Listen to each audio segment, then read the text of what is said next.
Pestana recostou a cabeça nas palmas das mãos e esticou o corpo para trás. Onde havia lido aquele nome? Porque, mesmo para um ateu convicto, a razão social do matadouro soava tão profana, tão orgânica. Outra Carnem. Puta que pariu. Falando sozinho, chefe? Esse era Derrier, o estagiário. Cabelo sem corte, um chiclete pernicioso na boca, penugem de uma barba rala que parecia oriunda da bolsa escrotal.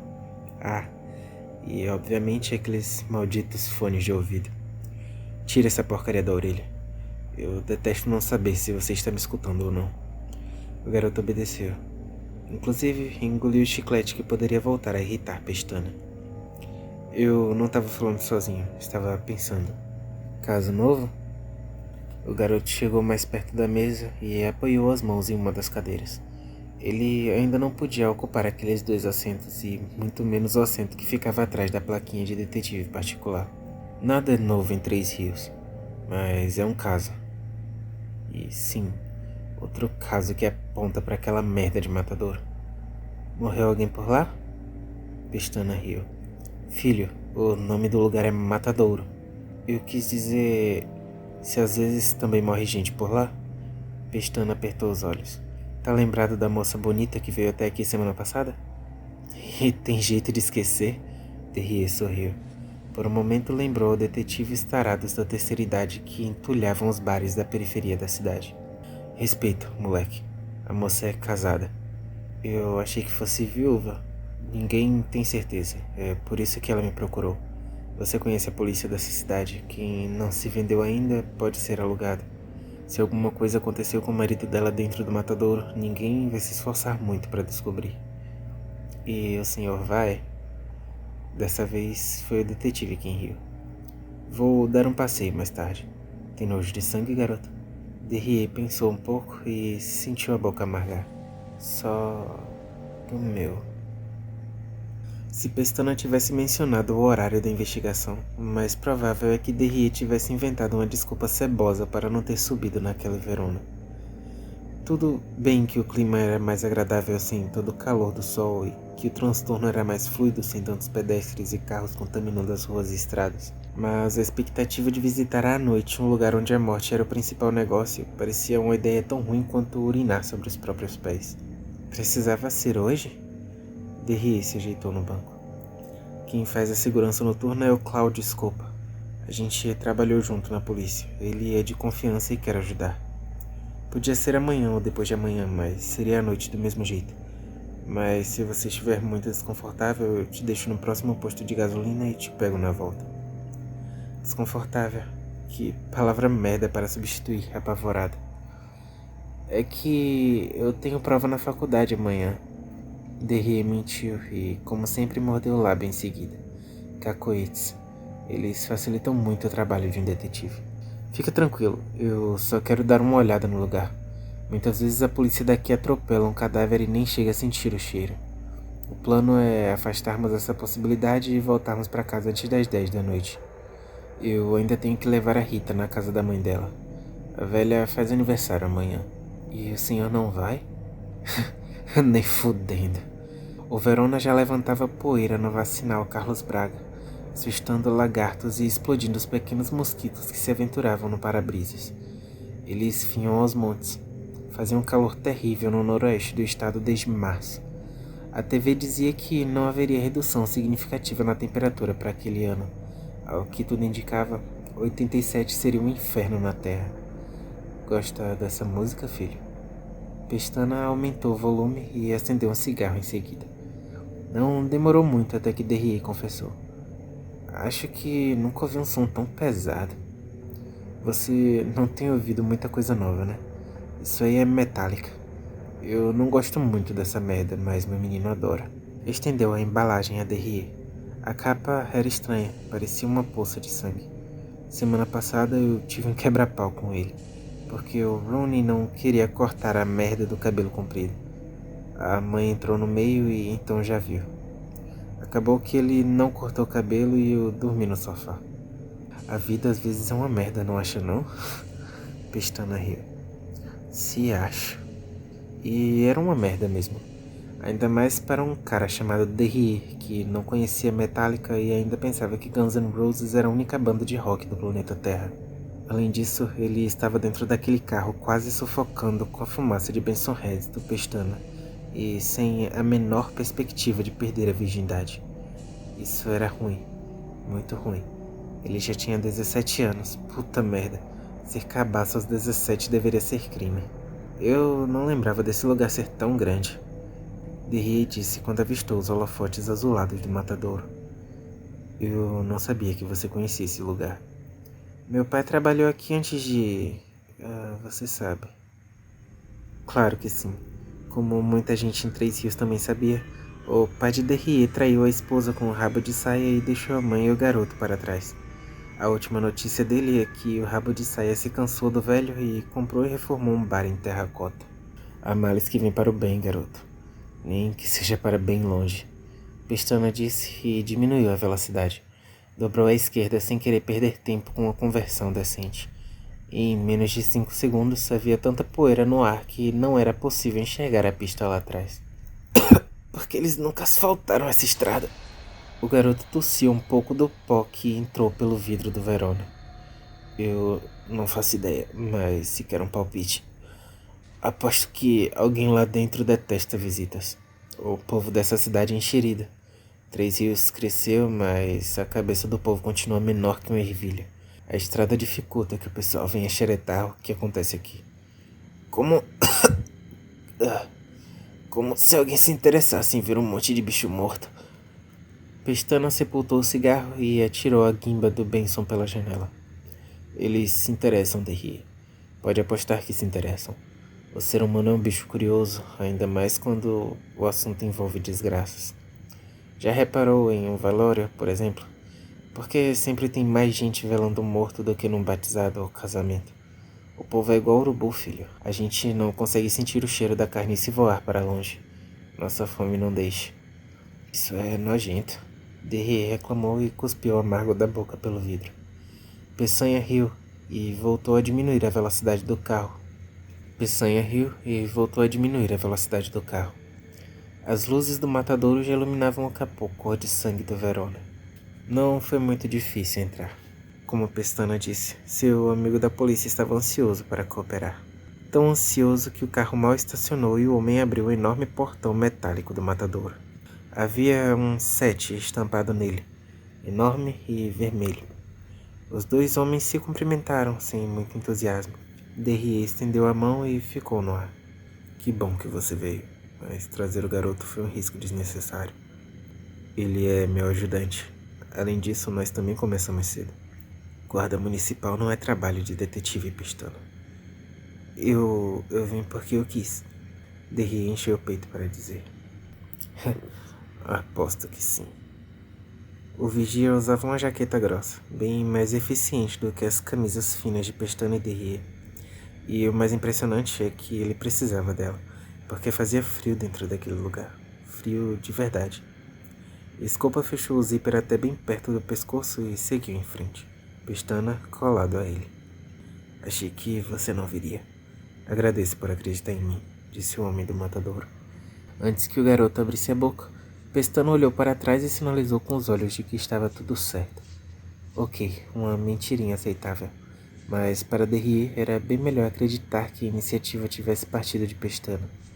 O detetive e o vigia seguiram conversando à frente. Derrier bem mais interessado no que lhe saltava aos olhos. O lugar estava muito diferente do que conhecera, e não só pelo espaço físico. Havia 2 prédios separados, um pintado de cor escura e outro bem claro, possivelmente branco, pelo azulado que refletia dos holofotes. Também havia contêineres de aço de onde Derrier estava. Conseguia ver 3 deles.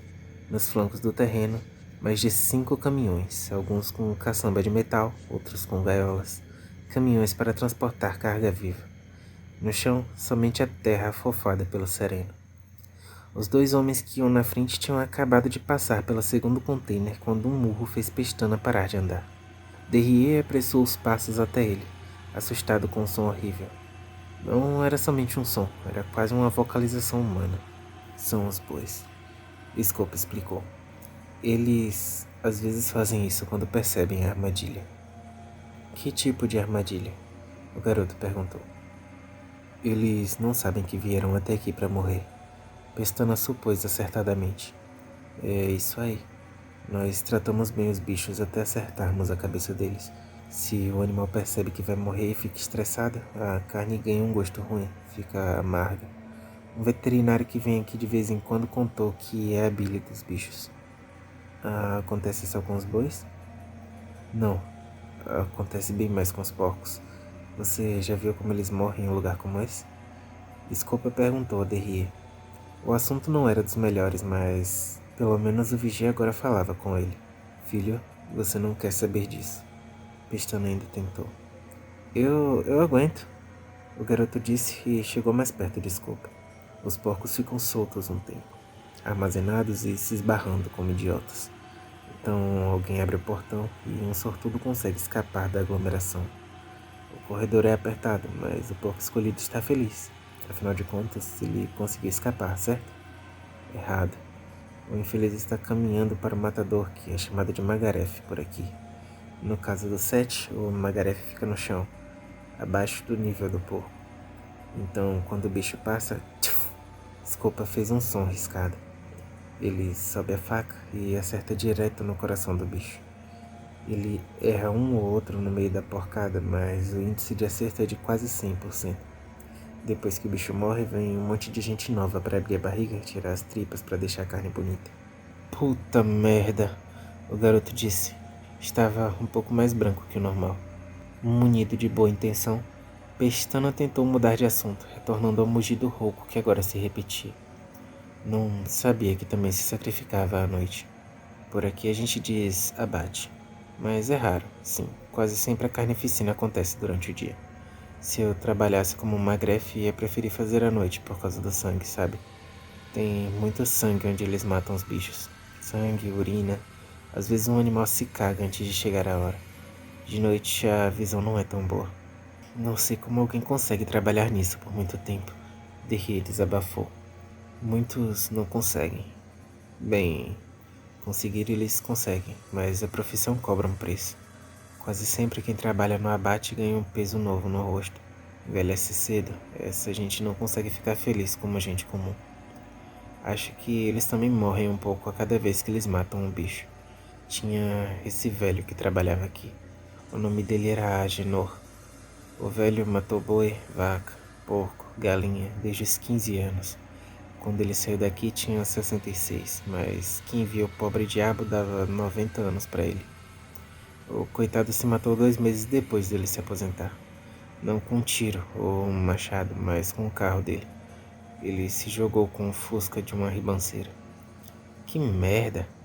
Foi mesmo, mas esse tipo de coisa acontece com gente que lida com a morte. Sabe como é? Uma hora ela também se interessa. Scopa disse muito sério, como quem profetiza um fato. Notando o silêncio azedo que tomou conta dos visitantes, ele mesmo engrenou no novo assunto. O matadouro se tornou municipal em 67. Três Rios cresceu comendo a carne desse lugar e a cidade comeu tanto que, inexplicavelmente, quadruplicou de tamanho. Comeu tanto que logo começou a comer as cidades vizinhas com seu progresso. Cordeiros, Terracota, Acácias, Jerônimo, Valente. Cada uma dessas cidades acabou enfraquecida pelo apetite de Três Rios. Você está sendo cruel com nossa cidade, Pestana disse indulgente. Como Scopa e Derrier, ele agora olhava para o corro que acumulava gado a se perder a conta. Todos curiosos, mansos, sem imaginar que logo teriam a cabeça aberta por um machado ou, com sorte, uma pistola pneumática. Três Rios não é de toda ruim.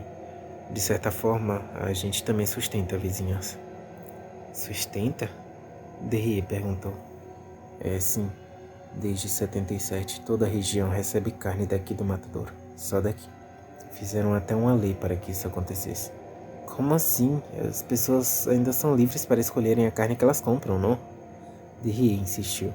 A resposta do vigia foi um sorrisinho e um tapinha nas costas do detetive. Venham comigo. Quero que vocês vejam o que esse lugar esconde. Não podia ser agradável caminhar ao lado de animais que seguem seu cortejo para a morte. Mas os depoimentos ininterruptos de Scopa tornavam a situação muito pior. Pestana seguia calado a maior parte do tempo. Vez ou outra cedia espaço para uma palavra concordante ou um suspiro. O garoto tentava não fazer nem isso. Quem sabe se ele ficasse quieto, o amigo de Pestana se desinteressasse em continuar com aquilo. Não era o que acontecia. Alguns animais me pegaram de surpresa. Eu não imaginava que os porcos eram estressados até me registrar nesse emprego. Os infelizes são tão apavorados que têm ataque cardíaco com frequência, então caem bem aí, travando a fila do abate. Os que morrem logo têm mais sorte. Os que sobrevivem com a pressa de liberar a esteira são cutucados com paus e pedaços de ferro. Os que não andam levam estocadas no traseiro. E isso não piora tudo? Eu não sei os porcos, mas depois de um ataque do coração, uma estocada no traseiro não me faria andar mais depressa. Alguns não andam, então os funcionários da linha enfiam um gancho dentro da bunda do bicho e puxam de volta. Se o porco tiver mais na frente, enfiam o gancho na boca. Eu já vi porco com o cu rasgado, já vi 2 ou 3 perderem um pedaço da boca. Puta merda, como eles gritavam, pareciam até gente. Acho que eu não quero ouvir mais nada. Derriê disse. Se saber aquilo tudo já era horrível, era praticamente insuportável ao lado da esteira. Enquanto caminhavam, mais bichos passavam por eles, todos indo direto para a morte. Você não é o único, rapaz. Na verdade, ninguém quer ouvir. Acho que foi um dos Beatles, se não me engano, Paul, quem disse que se os matadouros tivessem paredes de vidro, todo mundo seria vegetariano. Eu já vi cabeças de gado presas na proteção da linha e já vi os funcionários cortando os pescoços com os bichos ainda vivos e comemorando em seguida. Alguns dos caras se acostumam tanto que começam a se divertir com o sofrimento dos bichos. Às vezes os animais chegam perto de alguém como se pedissem ajuda e carinho, e 2 minutos depois o mesmo cara amassa a cabeça deles com um cano. Os bichos gritam enquanto tiver um fio de vida neles. Gritam até quando não deveriam estar vivos. Jesus, eu já vi um porco nadando no tanque de escalda, nadando e derretendo vivo. É melhor mudarmos de assunto, Pestana reforçou. E você podia ter me avisado que essa merda faria expediente noturno. Não é rotina. A gente também foi avisado de última hora. Às vezes acontece de um produtor vender uma carga a preço de banana e de ter gente ansiosa pela compra na região. Nesse caso, os homens descem a marreta até o sol nascer e continuam batendo enquanto tiver um boi berrando. O serviço pode ir até mais tarde, porque tem o corte e a doça. Porque quando os bichos saem daqui, estão prontos para que o pessoal da cidade consiga ver. O homem encarou Derrier. O garoto olhou para os pés. Ele não aguentava mais encarar a Escopa, ou todos aqueles seres que em breve receberiam a classificação de alimento. Finalmente, em silêncio, Escopa tomou a direção oposta dos golpes e reclamações animais. Subiu um lance de escadas de aço, abriu e passou por uma porta do mesmo material. E esperou que os 2 visitantes o seguissem. O novo espaço era bem melhor. Um escritório. Não era grande coisa. Apenas uma mesa com 3 cadeiras e um microcomputador. Uma janela coberta com persianas orientais e fluorescentes chiando no teto. Mas pelo menos estava livre dos animais e de seus pedidos de ajuda. Por que estamos aqui, Escopa? Pestana perguntou. Que eu me lembre, você me telefonou. O vigia respondeu e retirou a jaqueta pesada. Colocou-a nas costas da mesma cadeira que ocupou em seguida. Plínio morreu aqui dentro, Pestana. Exatamente como você suspeita. Mas isso vai bem mais longe do que 2 caipiras como eu e você podemos imaginar. Vai tentar me contar? Atento à conversa e longe de estar tranquilo, Derrier era o único em pé dentro da sala. Puxava as persianas da janela tentando descobrir uma possível rota de fuga além da porta de aço. À mesa, Escopa continuava. Jesus Cristo, eu nem sei como começar. Todos esses animais, essas carcaças. Reparou como não existem carniceiros por aqui? Cães, urubus, mesmo as moscas? Pensei que fosse por conta do horário. Não, meu amigo. A fome não escolhe hora. Sem contar que cães vadios saem para procurar carniça à noite quando tem menos gente de olho neles. As moscas também não param de trabalhar, entende onde eu quero chegar? E os restos? Para onde vão? O garoto se antecipou. Scopa calado outra vez, alternando olhares entre os dois. As mãos se cruzaram sobre a mesa e o queijo pousou nelas. Pode confiar em mim, Scopa. Saí da polícia para não me sujar, lembra? Por acaso vocês já ouviram falar de um homem chamado Hermes Piedade? Os dois sacudiram a cabeça, embora Pestana ainda reconhecesse o nome de algum lugar obscuro em seu cérebro. Talvez tenham ouvido falar da Alpha Core Biotech. Scopa continuou. Eles têm um escritório em Três Rios. Fica ao lado da igreja, onde funcionava o antigo orfanato nos anos 30. Eles têm um programa de extensão na faculdade, Derrier disse. Para quem está cursando química, biologia ou agronomia, é uma coisa boa. Além de desconto na mensalidade, eles pagam os estagiários. Não é muito, mas ajuda. Nada que venha do Alpha Core é coisa boa. E esse homem que está à frente dos negócios, Hermes, ele é um demônio. Eu ainda tenho a veia da investigação pulsando aqui dentro, então descobri algumas coisas sobre esse cara. O sujeitinho chegou na cidade com um carro velho e um pulverizador. Outro vendedor de fertilizantes milagrosos. Nessa época, coisa de 20 anos atrás, a Alpha Core se chamava AgroHermes e não era mais importante para a agricultura que um caminhão de estrume. Mas Hermes logo percebeu a possibilidade. Na década de 60, o agronegócio ia mal das pernas na região. Ele foi de banco em banco até que levantou o dinheiro que precisava. Começou a pesquisar o solo. Ele também testava substâncias químicas cada vez mais potentes. Venenos que ele mesmo manipulava no laboratório clandestino, que o safado ergueu com parte do empréstimo. Meu pai dizia que todo homem rico acende as velas para Deus e para o diabo. Hermes Piedade não precisa de 2 velas, meu amigo. Eu já vi o sujeito por aqui algumas vezes. Sempre com um advogado e o seu Timóteo Phoebe, o cara que faz as engrenagens do matadouro continuarem rodando. Ou as marretas continuarem subindo. Derrier tentou a piada. Ninguém riu. Hermes é um homem muito estranho. Fala manso e rouco, anda acorcorado e ele é meio pálido. Chega a ser esverdeado. Sabe o tipo de pessoa que parece não ter uma expressão definida na cara? A gente não sabe se ele está feliz ou puto da vida. O rosto enrugado do infeliz sempre está aberto a interpretações. Mesmo as rugas, elas não são rugas normais. São mais grossas, densas. A pele do homem parece firme como o couro de um porco. Mas as rugas ainda estão lá. Ou se estão, cavadas naquele rosto estranho. Isso não faz dele um monstro. Tem gente que nasce feia. Pestana tentou tirar o peso da conversa. Não essa feiura. Aquele sujeito parece ter saído de um tambor de Césio 137. Principalmente a pele esverdeada e os olhos azuis. Não é um azul normal, Pestana. Eles brilham demais. Está fazendo todo esse rodeio para dizer que foi esse homem quem desapareceu com Saulo Dias? Não. Mas eu não vou me surpreender se tiver o dedo podre de Hermes nessa história. Scopa se levantou, foi até a janela e, antes que chegasse a ela, Derrier se sentava na cadeira ao lado de Pestana. Scopa desceu as persianas e conferiu o outro lado, que dava para o pátio de contenção do gado. De cima, parecia um tapete vivo. O responsável por não existir praticamente nenhum bicho carniceiro por aqui é Hermes Piedade.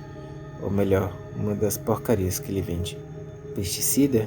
Inseticida, talvez? Na verdade, é um composto. Um tipo de ácido. O pessoal daqui chama de resíduo zero. Foi um deles que me passou essas informações, um pouco antes de morrer de câncer. Eu já vi como eles fazem. As carcaças, o que sobra dos bichos vai tudo para um pátio coberto, aqui mesmo no matadouro. Eles jogam os restos nesse terreiro, camadas e mais camadas. Depois vem esse pessoal e pulveriza a coisa verde sobre as carcaças. Juro por Deus que em menos de 2 dias tudo que sobra é uma gosma suja. Tem cheiro de cloroforme. Quando tudo está derretido, eles usam um trator para misturar com a terra. Depois envasam em sacos e vendem como fertilizante, ou HSB Pro. Eles têm autorização para isso? E quem se importa? Puta merda, Pestana, você sabe tão bem quanto eu que essa gente manda e desmanda na fiscalização daqui. Com a grana que eles têm, devem ser donos da porra da vigilância sanitária. O maior problema vem depois, porque ninguém sabe de fato o que essa coisa verde faz com as pessoas. E a gente come daquilo. Quando a gente não come diretamente, come o gado que se alimentou do capim contaminado. Além do sujeito que morreu de câncer, eu sei de 2 ou 3 casos de contaminação direta dos caras que pulverizavam as sobras. Um deles teve problema no braço. Parece que precisou amputar depois de um tempo. O outro perdeu o juízo. Eu fico me perguntando o que mais um veneno que desaparece com carcaças e ossos pode fazer com uma pessoa viva. Ou com uma pessoa morta. Pestana supôs. Queima de arquivo. Eles podem ter feito isso com Saulo Dias. Sem corpo, não existe crime, certo? Fim da história. Quem era esse cara? Scopa perguntou. Promotor Saulo Dias. Ele estava investigando irregularidades contratuais no matadouro quando desapareceu. Hoje faz 20 dias. A documentação contractual cita um homem morto. Um cigano. Da janela, Scopa engoliu tão alto que a garganta estalou. Tem mais alguma coisa para me contar? Pestana o ajudou. Essa gente é perigosa, meu amigo. O detetive continuou. Entendo que você esteja com medo, mas pelo menos caia fora daqui. Tire a Norma daqui. Vocês podem ir para casa da mãe dela na capital. Eu faria isso se não dependesse dessa merda de emprego para botar comida na mesa. Comida envenenada. Derrier disse. Dessa vez não sou como piada, mas como uma triste constatação. Você é um bom homem, Pestana. Acho que merece saber a verdade sobre esse lugar maldito. Scopa deixou a janela e caminhou até a porta. E eu? Derrier se levantou antes mesmo que Pestana o fizesse. No seu lugar, eu esperaria do outro lado dos portões. Scopa disse e manteve a porta aberta. Os três tomaram um corredor comprido. Depois, um elevador ascendente, em seguida outro corredor mais curto e mais um elevador que desceu por quase um minuto inteiro. Dentro da caixa de metal, as respirações eram altas e pesadas. Os olhos se mantinham no teto. Se a intenção é que eu me perca dentro desse lugar, você já conseguiu há 5 minutos, Pestana disse. Eu também demorei para aprender o caminho e da primeira vez que encontrei, preferia não ter descoberto. O elevador chegou em seguida. E assim que a porta se abriu, Derrier tampou o nariz com as mãos. Puta que pariu, que cheiro é esse? É enxofre. O problema é que tem mais coisa misturada. Havia um ruído mecânico que vinha de todos os lados. Correntes, correias, polias, plataforma, engrenagens e engates. Junto com o odor apodrecido, também havia algo rançoso, como óleo de cozinha usado, que ficou velho e ressecado. Alguma ferrugem. O andar inferior era como um porão, mas ao mesmo tempo também tinha algum apelo industrial, como uma fundição de aço ou alumínio. O garoto pensava em 2 filmes que assistira há pouco tempo: Exterminador do Futuro e A Hora do Pesadelo. Nos dois existia aquele mesmo ambiente escurecido, esfumaçado e quente. Deus, como era quente. Caramba, qual o tamanho desse lugar? Pestana perguntou depois de um tempo. Pelas contas de Derrier, eles já haviam andado 100 metros ou mais sobre plataformas e escadas. Não faço ideia, mas cada vez fica maior. E não tem ninguém aqui embaixo? Perguntou Derrier. Não me pergunte de onde veio essa tecnologia, mas é tudo automatizado. De vez em nunca a gente vê um engenheiro andando por aqui, mas é muito raro. Eu nem acho que eles falam a nossa língua, é tudo gente de fora. Como você descobriu esse lugar? Da mesma maneira que vocês dois. Às vezes o saber é um fardo muito pesado para se carregar sozinho. O novo lance de escadas era pequeno, apenas 5 degraus apertados, quanto à porta à frente deles era bem mais interessante. Ela lembrava um pouco a escotilha de um submarino. Scopa precisou fazer força para desemperrá-la, e assim que conseguiu, disse a Pestana e ao garoto: preciso que vocês tenham muita calma a partir de agora. E nem pensem em sair correndo, ou vão se perder dentro desse lugar. Tom, tá querendo assustar a gente? Derrier perguntou tão alarmado que sua voz fraquejou ao passar pela garganta.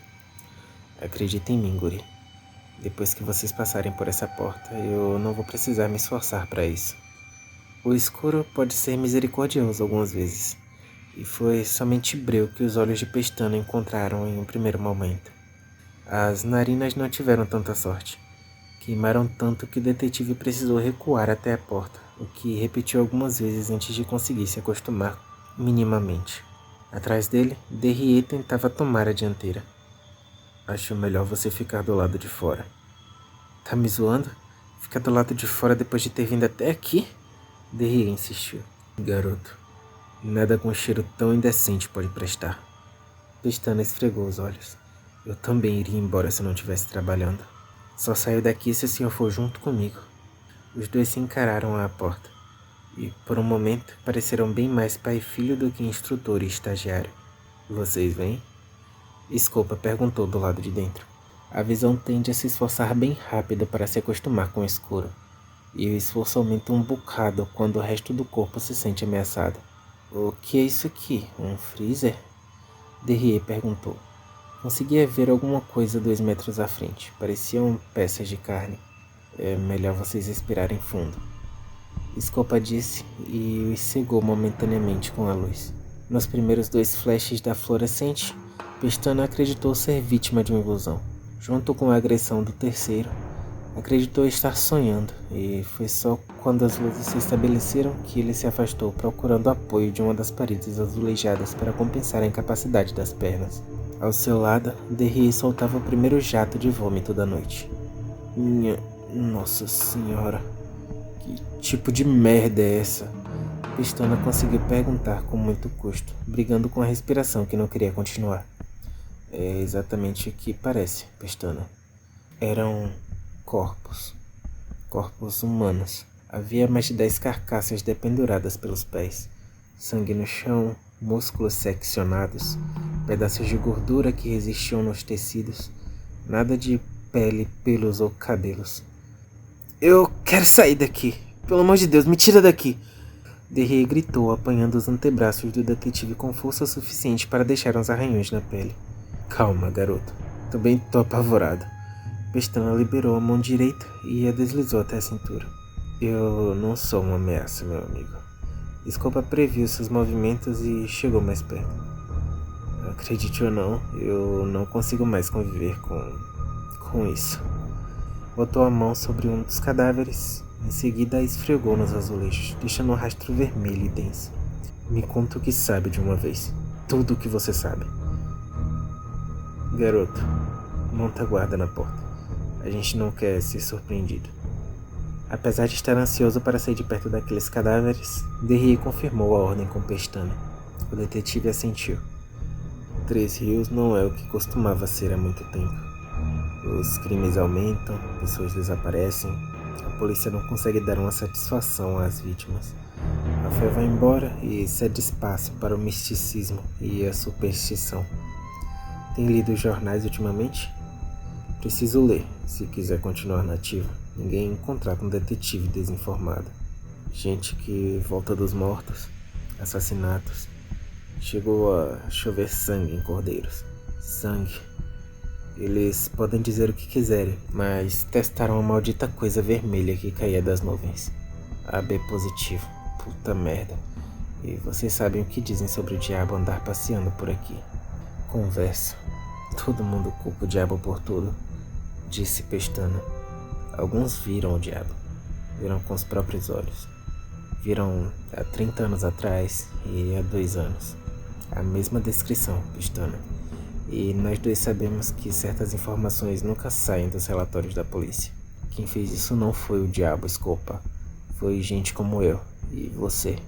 Um ruído metálico fez o detetive sacar a arma e girar o corpo para trás. Puta que pariu, moleque. Quer levar um tiro? Pestana tornou a guardar o revólver. O que tem aqui dentro? Derrier perguntou ao vigia e voltou a bater no inox.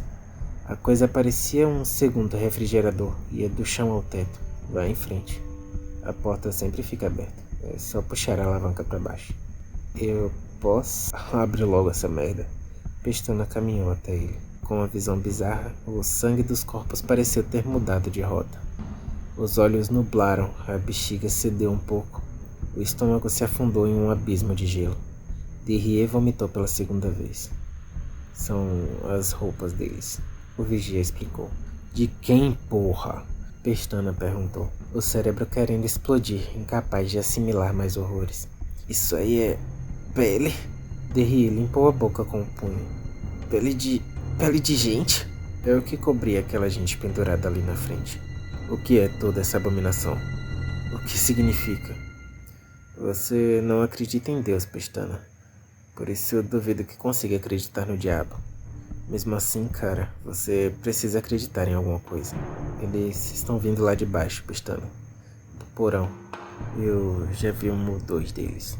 São demônios. A pele parece com um dos porcos. Um ex-funcionário daqui também viu. E ele disse que as coisas eram da Maledes. Foi um pouco antes de o internarem na clínica de doidos de terracota. Seja lá o que essa merda de Damaled signifique, esses demônios precisam da carne das pessoas para andar aqui em cima. Um disfarce? Não me pergunte. Tudo o que eu sei é que eles se apropriam das peles e os engenheiros fazem os enxertos. As carcaças acabam desaparecendo daqui e ninguém sabe para onde elas vão. E eu nem quero imaginar.